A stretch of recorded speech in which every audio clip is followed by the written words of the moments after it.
नमस्कार, राधे राधे। आपका बहुत बहुत स्वागत है हमारी इस भगवत गीता की सीरीज़ में, जिसमें हम लगातार भगवत गीता के सारे अध्याय को अपलोड करते जा रहे हैं। तो आपका हमारी इस सीरीज़ से जुड़े रहने के लिए पुनः एक बार धन्यवाद। आज का जो लेक्चर है वो हमारा अध्याय नंबर 9 पर होने वाला है, जिसका नाम है राज विद्या राजगुह्य ज्ञान योग। इसको बहुत से लोग परम गुह्य ज्ञान योग भी कहते हैं। भगवान श्री कृष्ण परमेश्वर हैं और पूज्य हैं। मनुष्य का भक्ति मार्ग के माध्यम से भगवान से शाश्वत संबंध होता है और भक्ति के माध्यम से व्यक्ति भगवान के धाम को प्राप्त कर सकता है। तो भगवान इसमें वही बताते हैं इस अध्याय में कि किस तरीके से जो मनुष्य है वो भगवान के धाम को जा सकता है। तो चलिए स्टार्ट करते हैं। सबसे पहला जो श्लोक है भगवत गीता के 9वें अध्याय का, वो भगवान ने अपने श्रीमुख से ही कहा है। भगवान कहते हैं, इदं तु ते गुह्यतमं प्रवक्ष्याम्यन् सूयवे ज्ञानं विज्ञान सहितं यज ज्ञात्वा मोक्षसे अशुभात्। श्री भगवान ने कहा, हे अर्जुन, चूँकि तुम मुझसे कभी ईर्ष्या नहीं करते, इसीलिए मैं तुम्हें यह परम गुह्य ज्ञान तथा अनुभूति बतलाऊंगा, जिसे जानकर तुम संसार के सारे क्लेशों से मुक्त हो जाओगे। अब भगवान ने यहाँ पर सबसे पहले एक शब्द कहा अर्जुन से कि तुम मुझसे ईर्ष्या नहीं करते, इसीलिए मैं तुम्हें वो ज्ञान बतलाऊंगा। इसीलिए हमें क्या करते रहना चाहिए, क्योंकि भगवान देखिए सबके पालन करता है। उनके मन में किसी के प्रति भेदभाव नहीं है, लेकिन फिर भी वो यहाँ पर अपने भक्तों के प्रति प्रेम को व्यक्त करते हुए यहाँ पर अर्जुन से कह रहे हैं कि क्योंकि तुम मेरे भक्त हो, क्योंकि तुम मुझसे कभी ईर्ष्या नहीं करते, इसीलिए मैं तुम्हें यह ज्ञान बतलाऊंगा, जिसे जानकर तुम सारे संसार के कलेशों से मुक्त हो जाओगे। राजविद्या राजगुह्यं पवित्रमिदमुत्तमं प्रत्यक्षावगमं धर्म्यं सुसुखम कर्तुमव्ययम्। यह ज्ञान सब विद्याओं का राजा है, जो समस्त रहस्यों में सर्वाधिक गोपनीय है। यह परम शुद्ध है और चूँकि यह आत्मा की प्रत्यक्ष अनुभूति कराने वाला है, अतः यह धर्म का सिद्धांत है। यह अविनाशी है और अत्यंत सुखपूर्वक संपन्न किया जाता है। भगवान जो ज्ञान अब बताने वाले हैं, वो भगवान उसके विषय में कहते हैं कि ये ज्ञान जो है वो कैसा है, परम शुद्ध है। आत्मा को इस ज्ञान से प्रत्यक्ष आत्मा की अनुभूति की जा सकती है कि आत्मा कैसी होती है, क्योंकि ये धर्म का सिद्धांत है, प्रिंसिपल ऑफ राइटियसनेस। इसीलिए ये ज्ञान क्या है, अविनाशी है, कभी नाश नहीं होता इसका, और अत्यंत सुखपूर्वक संपन्न किया जा सकता है।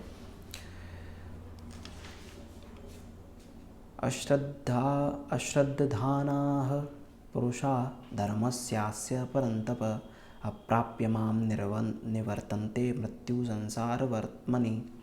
हे परंतप, जो लोग भक्ति में श्रद्धा नहीं रखते वे मुझे प्राप्त नहीं कर पाते। अब भगवान अपने मुख से ये कह रहे हैं कि जो व्यक्ति भक्ति में श्रद्धा नहीं रखता, वो चाहे जितना भी ज्ञानी हो जाए, वो कभी भगवान को प्राप्त नहीं कर पाएगा। वो अपने ज्ञान से तर्क और कुतर्क में ही लगा रहेगा और इसके बंधन में फिर से उसको क्या करना पड़ेगा, इस बर्थ और डेथ की साइकिल में फंसा रह जाएगा। अतः इस भौतिक जगत में जन्म मृत्यु के मार्ग पर वापस आते रहते हैं। मया तत्मिदं सर्वं जगद्व्यक्तमूर्तिना मतस्थानि सर्वभूतानि न चाहं तेष्वस्थितः। यह संपूर्ण जगत मेरे अव्यक्त रूप द्वारा व्याप्त है। ये जो संपूर्ण जगत है वो भगवान के अव्यक्त रूप द्वारा व्याप्त है। जो भगवान का अव्यक्त रूप है, जो व्यक्त नहीं किया गया अभी तक, वो सिर्फ अर्जुन अभी भगवत गीता में व्यक्त नहीं किया गया है, वो बता रहे हैं भगवान की सारी चीज़ें उन्हीं में व्यक्त हैं। समस्त जीव मुझ में हैं और किंतु मैं उनमें नहीं हूँ। भगवान क्या कहते हैं कि सारे जीव तो मुझ में हैं, लेकिन वो उनमें नहीं हैं। नाचा मत स्थानि भूतानि पश्य मे योगमेश्वरम भूत भ्रन्न च भूतस्थो ममात्मा भूत भावना तथापि मेरे द्वारा उत्पन्न सारी वस्तुएं मुझ में स्थित नहीं रहती। जो भगवान के द्वारा जितनी भी वस्तुएं वो भगवान में स्थित नहीं रहती, भगवान उनमें स्थित रहते हैं। पर जरा मेरे योग ऐश्वर्य को देखो, भगवान कहते हैं कि थोड़ा सा मेरे योग ऐश्वर्य को देखो। यद्यपि मैं समस्त जीवों का पालक हूँ और सर्वत्र व्याप्त हूँ, लेकिन मैं इस विराट अभिव्यक्ति का अंश नहीं हूँ, क्योंकि मैं सृष्टि का कारण स्वरूप हूँ। भगवान यहाँ पर कहते हैं कि समस्त जीवों का पालक तो मैं हूँ और सर्वत्र व्याप्त हूँ, लेकिन मैं इस विराट अभिव्यक्ति का अंश नहीं हूँ, क्योंकि मैं सृष्टि का कारण स्वरूप हूँ। ये जो सृष्टि है वो भगवान के ही कारण से है। कारणों के कारण कौन है? भगवान स्वयं है। यथाकाशस्थितो नित्यं वायुः सर्वत्र गोमहान् तथा सर्वाणि भूतानि मतिस्थानीत्युपधारय। जिस प्रकार सर्वत्र प्रवहमान प्रबल वायु सदैव आकाश में स्थित रहती है, उसी प्रकार समस्त उत्पन्न प्राणियों को मुझ में स्थित जानो। जिस प्रकार हमारे वायुमंडल में जो वायु है वो सदैव स्थित रहती है आकाश में, उसी प्रकार भगवान को भी समस्त प्राणियों में स्थित जानना चाहिए। सर्वभूतानि कौन्तेय प्रकृतिं यान्ति मामिकां कल्पक्षये पुनस्तानि कल्पादौ विसृजाम्यहम्। हे कुंती पुत्र, कल्प का अंत होने पर सारे प्राणी मेरे प्रकृति में प्रवेश करते हैं और अन्य कल्प के आरंभ होने पर मैं उन्हें अपनी शक्ति से पुनः उत्पन्न करता हूँ। भगवान क्या कहते हैं, जैसे ये युग बताए थे मैंने आपको, 4,32,000 वर्ष का एक युग होता है, ऐसे ही कल्प होते हैं। तो जब एक कल्प समाप्त हो जाता है तो सारे प्राणी क्या होते हैं? भगवान में वापस लौट जाते हैं। फिर जब अगला कल्प आता है तो पुनः भगवान की शक्ति के द्वारा उत्पन्न किए जाते हैं। प्रकृतिं स्वाम वष्टभ्य विसृजामि पुनः पुनः भूतग्राममिमं कृत स्थिरं वशं प्रकृतेर्वशात्। संपूर्ण विराट जगत मेरे अधीन है। जो जितना भी जगत है वो भगवान के अधीन है। यह मेरी इच्छा से बारंबार स्वतः प्रकट होता रहता है और मेरी ही इच्छा से अंत में विनष्ट होता है। भगवान की इच्छा से ही प्रलय होती है, भगवान की इच्छा से ही इस जगत का उद्गम होता है। न च मां तानि कर्माणि निबध्नन्ति धनंजय उदासीन वदासीन मसक्तं तेषु कर्मसु। हे धनंजय, ये सारे कर्म मुझे नहीं बांध पाते। भगवान यहाँ पर कह रहे हैं ये सारे जितने भी कर्म हैं, चाहे वो सकाम कर्म हो या निष्काम कर्म हो, वो भगवान को नहीं बांध पाते।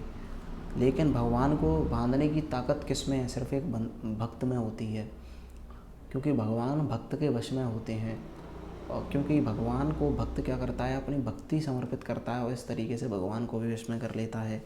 मैं उदासीन की भांति इन सारे भौतिक कर्मों से सदैव विरक्त रहता हूँ। ये जो भौतिक कर्म होते हैं उनसे भगवान हमेशा क्या रहते हैं? विरक्त रहते हैं, अलग रहते हैं। मयाध्यक्षेण प्रकृतिः सूयते सचराचरं हेतूनानेन कौन्तेय जगद्विपरिवर्तते। हे कुंती पुत्र, यह भौतिक प्रकृति मेरी शक्तियों में से एक है और मेरी अध्यक्षता में कार्य करती है। ये जो भौतिक प्रकृति है ये भगवान की ही शक्ति है। इसको हम माया भी कहते हैं। माँ मतलब जो नहीं है, माया जो सत्य नहीं है, मिथ्या है। तो भगवान की जो शक्ति है ये किससे संचालित है? भगवान से ही संचालित है। और इसी प्रकृति में जब भगवान को जीव भूल जाता है तो इसी प्रकृति में भटकता रह जाता है। और इस प्रकृति के फिर जो सुख दुख होते हैं, जो लाभ हानि होती हैं, जो जय पराजय होती हैं, वो क्या करनी पड़ती हैं? व्यक्ति को झेलनी पड़ती हैं। उसके जीवन में अनेक परेशानियां आती हैं। लेकिन जो व्यक्ति भगवान को कभी नहीं भूलता तो उसे क्या होता है? उसे ये प्रकृति के जो द्वंद्व हैं वो परास्त नहीं कर पाते। इसको आप इस तरीके से समझिए, जैसे आप किसी के घर में गए और उनके घर में कोई एक कुत्ता पला हुआ है और वो आप पर झपटने लगा, तो आप उसको दूर भगाएंगे या उसके जो ओनर है उसको बुला करके उसको दूर रखेंगे? क्योंकि वो तो आपकी सुनेगा नहीं। तो आपको क्या करना पड़ेगा, उसको ओनर को बुलाना पड़ेगा। ऐसे ही आप ये समझिए कि ये जो प्रकृति है, अगर आप इससे छुटकारा पाना चाहते हैं, इसमें फंसना नहीं चाहते, तो आपको क्या करना पड़ेगा, इसके स्वामी, इसके ओनर को बुलाना पड़ेगा। तब जा कर के आप क्या कर सकते हैं, इसके बंधन से छूट सकते हैं। जिससे सारे चर तथा अचर प्राणी उत्पन्न होते हैं। इसके शासन में यह जगत बारंबार सृजित और विनष्ट होता रहता है। अब प्रकृति के शासन में ये जो जगत होता है वो क्या होता है, सृजन करता है, बार बार प्रोड्यूस होता है, बार बार विनष्ट खत्म होता है। अब जानन्ति माम मूढ़ा मानुषीम तनुमाश्रितम परम भावम जानन्तो मम भूत महेश्वरम। जब मैं मनुष्य रूप में अवतरित होता हूँ तो मूर्ख मेरा उपहास करते हैं, वे मुझ परमेश्वर के दिव्य स्वभाव को नहीं जानते। अब आप देखिए, सभी लोगों का एक शिकायत रहती है भगवान से, कंप्लेंट रहती है कि भगवान है कहाँ, हमें दिखते क्यों नहीं हैं। मैं आपसे पूछता हूँ कि जब द्वापर में भगवान श्री कृष्ण ने अवतार लिया तो क्या कंस, शिशुपाल और शकुनी और दुर्योधन जैसे जो असुरी प्रवृत्ति के लोग थे, क्या भगवान को पहचान पाए? नहीं पहचान पाए। ऐसे ही जो रावण था, कुंभकर्ण था, क्या वो या अनेक जितने भी जो राक्षसी प्रवृत्ति के लोग थे वो भगवान राम को नहीं पहचान पाए। तो इसका अर्थ क्या है कि भगवान तो सर्वत्र हैं, लेकिन हमें अपनी दृष्टि बदलनी पड़ती है। जब हम भगवान की खोज में निकलेंगे, जब भगवान को खोजेंगे तो भगवान स्वतः प्रकट हो जाएंगे, अपने आप प्रकट हो जाएंगे। हमको ज़्यादा ढूंढने की ज़रूरत नहीं है। और उसका तरीका क्या है, अपने अंदर ही चिंतन करते रहना भगवान का। तो एक दिन भगवान प्रत्यक्ष रूप से प्रकट होंगे।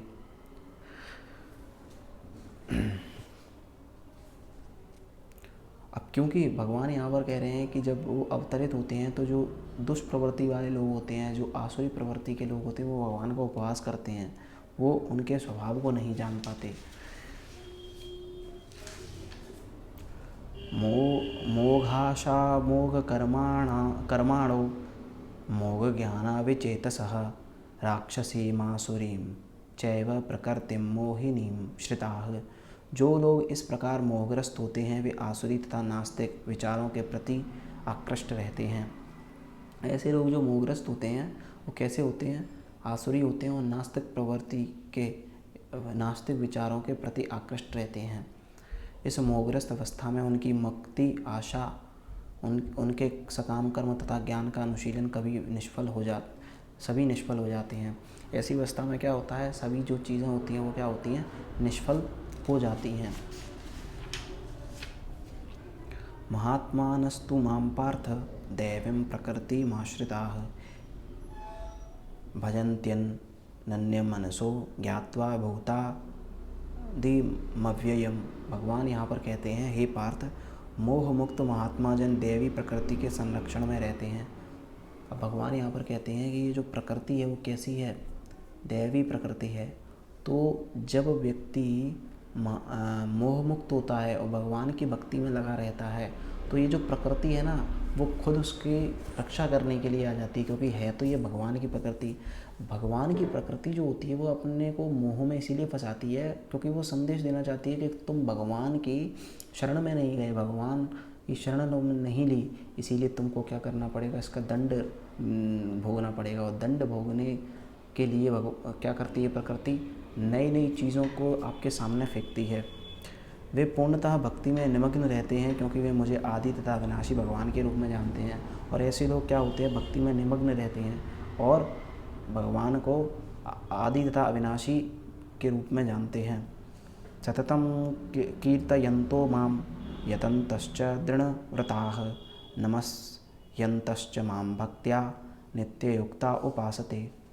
ये महात्मा मेरी महिमा का नित्य कीर्तन करते हुए, दृढ़ संकल्प के साथ प्रयास करते हुए, मुझे नमस्कार करते हुए भक्ति भाव से निरंतर मेरी पूजा करते हैं।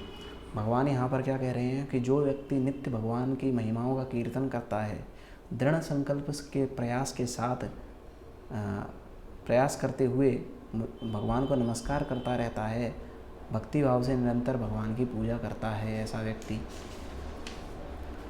ज्ञान यज्ञेन चापन्ये यजन्तो मामुपासते एकत्वेन पृथक्त्वेन बहुधा विश्वतो मुखम। अन्य लोग जो ज्ञान के अनुशीलन द्वारा यज्ञ में लगे रहते हैं, वे भगवान की पूजा उनके अद्वय रूप में, विविध रूपों में तथा विश्व रूप में करते हैं। अब जो लोग ऐसे होते हैं जो कि ज्ञान के अनुशीलन में लगे रहते हैं, लगे रहते हैं लगातार ज्ञान प्राप्त करने में, वो भगवान की पूजा अनेक रूपों में करते हैं, उनके उद्वय रूप में करते हैं, विविध रूपों में तथा विश्व रूप में करते हैं। अहम क्रतुरहम यज्ञः स्वधाहम हमौषधम मंत्रो अहम हमेवाज्य महामग्निरहम हुतम। किंतु मैं ही कर्मकांड, मैं ही यज्ञ, पितरों को दिया जाने वाला तर्पण, औषधि, दिव्य ध्वनि, मंत्र, घी, अग्नि तथा आहुति हूँ। भगवान अपने स्वरूप को बता रहे हैं कि मैं ही कर्मकांड हूँ, मैं ही यज्ञ हूँ, मैं ही पितरों को दिया जाने वाला तर्पण हूँ। जो हम पितरों को तर्पण करते हैं वो भी भगवान ही हैं। औषधि दिव्य ध्वनि है, औषधि दिव्य ध्वनि का औषधि भी भगवान ही है। और दिव्य ध्वनि कौन है? जो मंत्र होते हैं, दिव्य ध्वनि का मतलब मंत्र जो होते हैं वो भी भगवान ही हैं। घी, अग्नि और आहुति भी भगवान ही है। जो हम स्वाहा करते हैं हवन में, वो भी भगवान ही है। पिताहमस्य जगतो माता धाता पितामह वेद्यम पवित्रम ओंकार ऋक् साम यजुरेव च। भगवान अब कहते हैं, मैं इस ब्रह्मांड का पिता, माता, आश्रय तथा पितामह हूँ। पिता भी भगवान ही है, माता भी भगवान ही है और आश्रय भी भगवान ही है। और पितामह क्योंकि भगवान सबसे पुरातन है, इसीलिए वो ही सबसे बड़े वही हैं, इसीलिए पितामह हैं। तो इसका अर्थ एक ये भी हो सकता है कि हमको अपने माता पिता में भी भगवान का ही दर्शन करना चाहिए। मैं ज्ञेय, जानने योग्य, ज्ञेय का मतलब होता है जो जानने योग्य होता है अपने ज्ञान के द्वारा, शुद्धिकर्ता और ओमकार हूँ। सबकी शुद्धि करने वाले और ओमकार भी भगवान ही हैं। मैं ऋग्वेद, सामवेद तथा यजुर्वेद भी हूँ। गतिर्भर्ता प्रभो साक्षी निवासः शरणं सुहृत् प्रवह प्रलयः स्थानं निधानं बीजम अव्ययम। मैं ही लक्ष्य, पालनकर्ता, स्वामी, साक्षी, धाम, शरण स्थली तथा अत्यंत प्रिय मित्र हूँ। भगवान अपने आप को क्या क्या बता रहे हैं? लक्ष्य बता रहे हैं, पालनकर्ता बता रहे हैं। मतलब लक्ष्य का मतलब ये है कि अल्टीमेट गोल कौन है? हमारे इस जीवन को के अल्टीमेट गोल कौन है? भगवान है। पालनकर्ता भी भगवान है, स्वामी भी भगवान है, साक्षी और धाम भी भगवान है। अब जैसे बहुत से लोग क्या करते हैं ना, पाप कर्म करते हैं और चुपके से पाप कर्म कर लेते हैं और ये सोचते हैं कि कोई देख नहीं रहा। लेकिन आपको सर्वत्र जो भगवान विराजमान है, जो व्याप्त हैं सब चीज़ों में, वो तो देख ही रही हैं। इसीलिए भगवान कह रहे हैं, मैं ही सबका साक्षी हूँ। धाम, शरण स्थली तथा अत्यंत प्रिय मित्र भी मैं ही हूँ। सबके प्रिय मित्र भी भगवान ही हैं। मैं सृष्टि तथा प्रलय, सबका आधार, आश्रय तथा विनाशी बीज भी हूँ। जो कभी नाश नहीं होता वो भगवान ही हैं।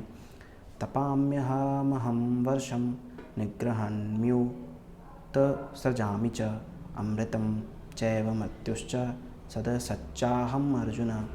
हे अर्जुन, मैं ही ताप प्रदान करता हूँ और वर्षा को रोकता तथा लाता हूँ। भगवान ही क्या करते हैं? ताप प्रदान करते हैं, वर्षा को लाते और रोकते हैं। मैं अमृत हूँ और साक्षात मृत्यु भी हूँ। अमृत भी भगवान ही और मृत्यु भी भगवान ही है। आत्मा तथा पदार्थ, सत्य तथा असत्य दोनों ही मुझ में हैं। जो आत्मा है वो भी मुझ में ही है और जितनी भी आपको जो मटीरियलिस्टिक चीज़ें दिख रही हैं वो भी भगवान में ही हैं। त्रैविद्यामां सोमपाह पूत पापा यज्ञरिष्ट्वा स्वर्गगतिं प्रार्थयन्ते ते पुण्यमासाद्य सुरेंद्रलोकमश्नन्ति दिव्यान्दिवि देवभोगान्। जो वेदों का अध्ययन करते तथा सोमरस का पान करते हैं, वे स्वर्ग प्राप्ति की गवेषणा करते हुए अप्रत्यक्ष रूप से मेरी पूजा करते हैं। भगवान यहाँ पर कहते हैं कि जो वेदों का अध्ययन करते हैं और सोमरस का पान करते हैं, वे स्वर्ग की प्राप्ति गवेषणा करते हुए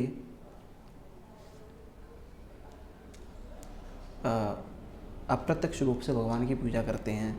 वे पाप कर्मों से शुद्ध होकर इंद्र के पवित्र स्वर्गिक धाम में जन्म लेते हैं।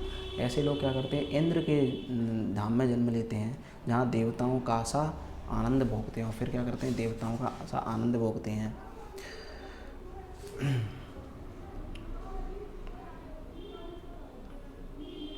ते तं भुक्त्वा स्वर्गलोकं विशालं क्षीणे पुण्ये मर्त्यलोकं विशन्ति एवं त्रयीधर्म मनो प्रपन्ना गतागतं काम कामा लभन्ते। अब भगवान यहाँ पर कह रहे हैं, इस प्रकार जब वे उपासक विस्तृत स्वर्गिक इंद्रिय सुख को भोग लेते हैं, जब इस तरीके से जब स्वर्ग में जन्म लेकर के वो सारी इंद्रिय भोगों को भोग लेते हैं और उनके पुण्य कर्मों के फल क्षीण हो जाते हैं, तो वे इस मृत्यु लोक में पुनः लौट आते हैं। फिर से क्या हो जाता है, फिर से वो लौट आते हैं। इस प्रकार जो तीनों वेदों के सिद्धांत में दृढ़ रहकर इंद्रिय सुख की गवेषणा करते हैं, उन्हें जन्म मृत्यु का चक्र ही मिल पाता है। और भगवान यहाँ पर कह रहे हैं कि तीनों त्रय विद्या बोला था भगवान ने, तो भगवान यहाँ पर कह रहे हैं कि जो तीनों वेदों का अध्ययन करने में ही लगे रहते हैं और ज्ञान प्राप्त करने में लगे रहते हैं और मेरे को प्राप्त नहीं कर पाते, और तो वो वेदाध्ययन का, क्योंकि उन्होंने अब कर्म तो अच्छे किए हैं तो उनको पुण्य कर्म का फल तो मिलेगा, तो इसलिए वो स्वर्ग में तो जाते हैं, लेकिन जैसे ही उनके पुण्य क्षीण हो जाते हैं तो वापस से वो फिर से इस लोक में वापस से गिर जाते हैं और फिर से उनको वही चीज़ें प्राप्त होती हैं, जन्म मृत्यु का चक्कर। अनन्याश्चिन्तयन्तो माम ये जनाः पर्युपासते तेषां नित्याभियुक्तानां योगक्षेमं वहाम्यहम्। किंतु जो लोग अनन्य भाव से मेरे दिव्य स्वरूप का ध्यान करते हुए निरंतर मेरी पूजा करते हैं, उनकी जो आवश्यकताएं होती हैं उन्हें मैं पूरा करता हूँ। अब बहुत से लोग क्या करते हैं कि यार हम भगवान की पूजा करें या अपनी जो आवश्यकताएं हैं उनको पूरा करें, तो भगवान यहाँ पर विश्वास दिला रहे हैं कि जो व्यक्ति अपना काम करते हुए सभी कर्मों को मुझे समर्पित करता है और मेरा ध्यान करता है, मेरा चिंतन करता रहता है अपने काम करते हुए, तो वो क्या होता है, उसकी आवश्यकताएं स्वतः भगवान पूरी कर देते हैं और जो कुछ उनके पास है उनकी रक्षा भी करते हैं। ये अप्यन्ये देवता भक्ता यजन्ते श्रद्धयान्विताः ते अपि मामेव कौन्तेय यजन्त्य विधिपूर्वकम्। हे कुंती पुत्र, जो लोग अन्य देवताओं के भक्त हैं और उनकी श्रद्धापूर्वक पूजा करते हैं, वास्तव में वे भी मेरी पूजा ही करते हैं, किंतु वे यह त्रुटिपूर्ण ढंग से करते हैं। अब भगवान यहाँ पर, मैंने आपको बताया था कि जब हम किसी भी देवता की पूजा करते हैं तो वो जो पूजा का भाग वो भगवान को जाता है, लेकिन भगवान यहाँ पर कह रहे हैं कि जो देवताओं की पूजा करते हैं वो भी मेरी ही पूजा करते हैं अल्टीमेटली, क्योंकि भगवान के सारे देवता क्या हैं, पार्षद हैं। मैंने कल आपको एडमिनिस्ट्रेशन सिस्टम समझाया था। तो भगवान यहाँ पर कह रहे हैं कि वो पूजा तो मेरी करते हैं, लेकिन वो त्रुटिपूर्ण ढंग से करते हैं, ठीक तरीके से नहीं करते। अहम ही सर्वयज्ञानां भोक्ता च प्रभुरेव च न तु माम विजानन्ति तत्त्वेनातश्च वन्ति ते। मैं ही समस्त यज्ञों का एकमात्र भोक्ता तथा स्वामी हूँ। जितने भी यज्ञ करते हैं हम सभी देवताओं के लिए, उसके भोक्ता और स्वामी कौन है, भगवान ही है। अतः जो लोग मेरे वास्तविक दिव्य स्वभाव को नहीं पहचान पाते वे नीचे गिर जाते हैं, और भगवान को जो नहीं जानता वो क्या होता है, नीचे गिर जाता है। इसीलिए प्रयासरत रहिए भगवान को जानने के लिए। यान्ति देवव्रता देवान् पितृन्यान्ति पितृव्रताः भूतानि यान्ति भूतेज्या यान्ति मद्या जिनो अपि माम। जो देवताओं की पूजा करते हैं वे देवताओं के बीच जन्म लेंगे, जो पितरों को पूजते हैं वे पितरों के पास जाते हैं, जो भूत प्रेतों की उपासना करते हैं वे उन्हीं के बीच जन्म लेते हैं, और जो मेरी पूजा करते हैं वे मेरे साथ निवास करते हैं। तो भगवान यहाँ पर कह रहे हैं कि जो मैंने आपको बताया था कि जैसी मति सो गति, तो जिस तरीके की हमारी मति होती है वैसे ही हम क्या करते हैं, वैसा ही हमें जन्म प्राप्त होता है। तो जो पितरों की पूजा करेगा वो पितरों के पास जाएगा, और जो देवताओं की पूजा करेगा वो देवताओं के जन्म में लोक में जन्म लेगा। जो भूतों की पूजा करेगा वो भूतों का संग करेगा, और जो भगवान की पूजा करेगा वो भगवान के धाम जाएगा, और भगवान के धाम जाने पर उसका पुनः जन्म नहीं होता है। पत्रं पुष्पं फलं तोयं यो मे भक्त्या प्रयच्छति तदहं भक्त्योपहृतमश्नामि प्रयतात्मनः। यदि कोई प्रेम तथा भक्ति के साथ मुझे पत्र, पुष्प, फल या जल प्रदान करता है तो मैं उसे स्वीकार करता हूँ।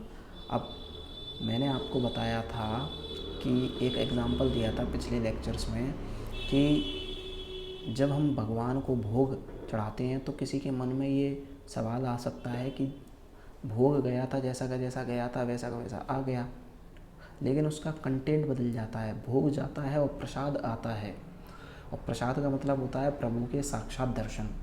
तो यहाँ पर भगवान खुद कह रहे हैं कि जब उन्हें प्रेम भक्ति से कोई ये अर्पण करता है तो भगवान उसको स्वीकार करते हैं। यत करोषि यदश्नासि यज्जुहोषि ददासि यत तपस्यसि कौन्तेय तत् कुरुष्व मदर्पण। हे कुंती पुत्र, तुम जो कुछ करते हो, जो कुछ खाते हो, जो कुछ अर्पित करते हो या दान देते हो और जो भी तपस्या करते हो उसे मुझे ही अर्पित करते हुए करो। भगवान यहाँ पर कह रहे हैं कि जो भी आप लोग कुछ कर रहे हैं वो क्या करें, भगवान को समर्पित करते हुए करें। शुभाशुभ फलैरेवं मोक्षसे कर्म बंधनेह संन्यास योग युक्तात्मा विमुक्तो मामुपास्यसि। इस तरह तुम कर्म के बंधन तथा इसके शुभाशुभ फलों से मुक्त हो सकोगे। इस तरह आप क्या हो सकेंगे, शुभाशुभ फलों से मुक्त हो सकेंगे और बंधनों से मुक्त हो सकेंगे। इस संन्यास योग में अपने चित्त को स्थिर करके तुम मुक्त होकर मेरे पास आ सकोगे। और जब आप इस संन्यास योग में स्थिर होकर अपने मन को भगवान में स्थित करके मुक्त होने के बाद क्या करेंगे, भगवान के पास जा सकेंगे। समो अहम सर्वभूतेषु नामे द्वेष्यो अस्ति ना प्रियः ये वयन्ति तु मां भक्त्या मयि तेषु चाप्यहम्। मैं ना तो किसी से द्वेष करता हूँ, ना ही किसी के साथ पक्षपात करता हूँ। मैं सबों के लिए संभाव हूँ, किंतु जो भी भक्तिपूर्वक मेरी सेवा करता है वह मेरा मित्र है, मुझ में स्थित रहता है और मैं भी उसका मित्र हूँ। भगवान यहाँ पर कहते हैं कि मैं किसी के साथ पक्षपात नहीं करता, मैं सभी के लिए समान हूँ। लेकिन जो लोग मेरे भक्त होते हैं ना, उनका मैं मित्र हूँ, तो थोड़ा सा उनका फेवर करना पड़ता है। अब यहाँ पर कोई पक्षपात नहीं कर रहे हैं भगवान, लेकिन भगवान यहाँ पर कह रहे हैं कि क्योंकि वो मेरी भक्ति में लगे हुए हैं तो इसीलिए वो मेरे मित्र हैं और मैं उनका मित्र हूँ। अपि चेत सुदूराचारो भजते मामन्य भाक साधुरेव समन्तव्यः सम्यक व्यवसितो अहि सः। यदि कोई जघन्य से जघन्य कर्म करता है किंतु यदि वह भक्ति में रत रहता है तो उसे साधु मानना चाहिए, क्योंकि वह अपने संकल्प में अडिग है। भगवान यहाँ पर कह रहे हैं कि कोई बुरे से बुरा कर्म भी कर रहा है लेकिन भक्ति कर रहा है तो क्या है, वो उसको साधु समझना चाहिए, क्योंकि वो अपने उसमें दृढ़ है कर्म में। क्षिप्रम भवति धर्मात्मा शाश्वतं शांतिं निगच्छति कौन्तेय प्रतिजानाहि नामे भक्तः प्रणश्यति। वह तुरंत धर्मात्मा बन जाता है और स्थायी शांति को प्राप्त होता है। ऐसा व्यक्ति क्या होता है, धर्मात्मा बन जाता है जो भक्ति में लगा रहता है और शांति को प्राप्त होता है। हे कुंती पुत्र, निडर होकर घोषणा कर दो कि मेरे भक्त का कभी विनाश नहीं होता। अब यहाँ पर भगवान कह रहे हैं अर्जुन से कि तुम निडर होकर घोषणा कर दो बिना किसी डर के कि भगवान के भक्त का क्या नहीं होता, कभी विनाश नहीं होता। माम ही पार्थ व्यपाश्रित्य ये अपि स्युः पापयोनयः स्त्रियो वैश्यास्तथा शूद्रा स्ते अपि यान्ति परां गतिम्। भगवान यहाँ पर कह रहे हैं जो लोग मेरी शरण ग्रहण करते हैं वे भले ही निम्न जन्म स्त्री वैश्य तथा शूद्र क्यों ना हो, वे परम धाम को प्राप्त करते हैं। जो शूद्र होते हैं, वैश्य होते हैं, जो शूद्र होते हैं और जो वैश्य होते हैं वो भी क्या होते हैं, और जो निम्न जन्म स्त्री होती हैं वो भी क्या होती हैं, भगवान की शरण ग्रहण करने पर परम धाम को प्राप्त करती हैं। किम पुनर्ब्राह्मणाः पुण्या भक्ता राजर्ष यस्तथा अनित्यं सुखम लोकमिमं प्राप्य भजस्व माम। फिर धर्मात्मा ब्राह्मणों, भक्तों तथा राजर्षियों के लिए तो कहना ही क्या है। अब जब भगवान कह रहे हैं अधम से अधम लोग भी मुझे प्राप्त हो सकते हैं भक्ति के द्वारा, तो जो ब्राह्मण होते हैं, भक्त होते हैं और राजर्षि होते हैं उनका तो कहना ही क्या। अतः इस क्षणिक दुख में संसार में आ जाने पर मेरी प्रेम भक्ति में अपने आप को लगाओ। अब यहाँ पर भगवान कह रहे हैं कि इस क्षणिक दुख में संसार, क्योंकि ये दुख में संसार क्षणिक है, थोड़े समय के लिए है, इसमें जब तुम आए हो तो मेरी भक्ति में लग जाओ। मन्मना भव मद्भक्तो मद्याजी माम नमस्कुरु मामे वैश्यसी युक्तव्य मात्मानं मतपरायणः। अपने मन को मेरे नित्य चिंतन में लगाओ, मेरे भक्त बनो, मुझे नमस्कार करो और मेरी ही पूजा करो। इस प्रकार मुझ में पूर्णतः तल्लीन होने पर तुम निश्चित रूप से मुझको प्राप्त हो जाओगे। भगवान यहाँ पर कह रहे हैं कि जब तुम मुझे बार बार नमस्कार करोगे, मेरा चिंतन करोगे, मेरी भक्ति करोगे, मेरा नाम जप करोगे, तो तुम क्या कर सकोगे, मुझे निश्चित रूप से प्राप्त हो सकोगे। और इसी के साथ ये हमारा जो अध्याय है वो समाप्त हुआ। आई होप आपने समझा होगा कि भगवान इसमें कहना चाह रहे हैं कि अल्टीमेट गोल है भगवान को प्राप्त करना। भगवान को प्राप्त सिर्फ एक ही माध्यम से किया जा सकता है, वो है भक्ति का मार्ग। और भक्ति मार्ग में चलने के लिए हमें क्या करना है, तो वो हमें करना है निरंतर नाम जब भगवान का चिंतन करना है। तभी हम इस तरीके से लगातार जब प्रयास करेंगे तो अंत समय में हम भगवान को प्राप्त हो सकते हैं। और अंत समय में ही क्यों, भगवान का प्रत्यक्ष दर्शन भी हम अभी ही कर सकते हैं। तो आई होप आपको समझ में आया होगा। मिलते हैं नेक्स्ट वीडियो में, तब तक के लिए खुश रहिए, स्वस्थ रहिए, मस्त रहिए। Thank you so much. Radhe Radhe.